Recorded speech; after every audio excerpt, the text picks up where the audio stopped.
Hello, today we are doing a quick case study on DR versus Evasion for endgame PVE, specifically on the class Corsair, and in this case, endgame PVE refers to many spots like Giving Razzia Underground, as the mobs there hit quite hard. A few disclaimers to put forth. There is a noticeable gap in DP between my DR and Evasion gear score in the footage, and I'll paste the Garmov equivalents on the screen right now, DR on the left and Evasion on the right. To put it simply, DR was a C9 setup without Nebraska, with Nuver at 371 dB with 362 DR and 31 additional monster DR, while the Evasion setup was a C13 setup with dual Nebraska with Kutum at 393 dB with 342 DR, 680 gear evasion for a total of 1014 melee evasion and 51 monster DR. Both ran the same artifacts, and that is double monster DR with 4 combat EXP lightstones for a 400% EXP boost. Therefore, do keep this in mind as you watch the rest of the video. Now personally, for the most part, I would say that I prefer the Evasion setup more than I did for the DR, but of course the Evasion setup had a higher gear score overall, not to mention the dual Nebraska. When I was on DR, I had to play rather cautiously and rotate my protections properly against the attacks in order to avoid hits, and my class Corsair was quite squishy in general and will go down in a few hits. Chip damage was also sometimes a problem, as during despair spawns I sometimes will get my health reduced to half or less, and when that happens I need to exercise extra caution as any additional hits from the main mobs will likely result in my death.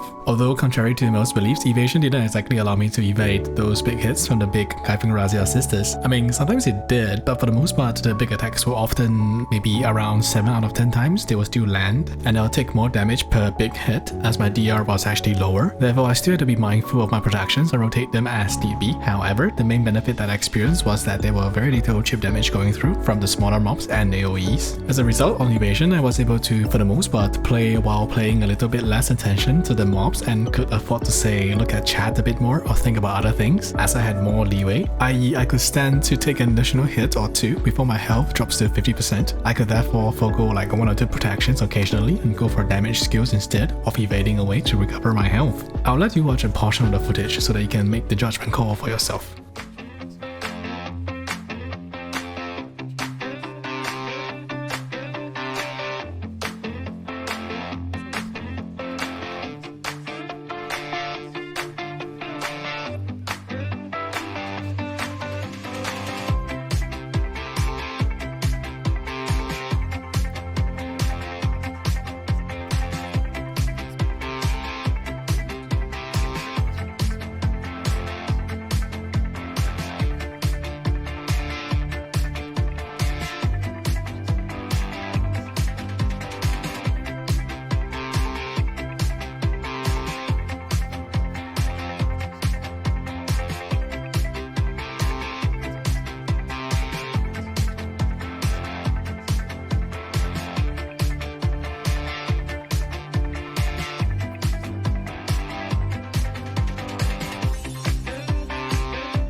In my conclusion though, I think for my class Corsair, which does have a 15% base evasion, going to Evasion from DR definitely helps to make the grind a little bit more chill, less worrisome in a way. Although it's not like DR was completely bad either. In fact, in spots like Oryx and Jade Starlight Forest, the C9 DR was in fact perfectly fine. I could have a few moments to check the central market while taking hits and I'll still be alive. But of course on Evasion though, I could pretty much do that as well, albeit for a bit longer, as I think that with my current amount of evasion, most grind spots like the LVR zones are pretty chill for me, as I basically take little to no damage. So long as I don't literally AFK there for too long, I would probably not die. But of course, these are my own observations so far, and I'd love to hear your experiences as well, so please do leave them down in the comment section below. I do hope that this video depicting my experience switching from DR to Evasion was helpful in the event that you're also considering a switch. If you enjoyed this video, please do consider dropping a like or a sub to spread our love for bubble tea, or perhaps following on Twitch. With that, take care and goodbye.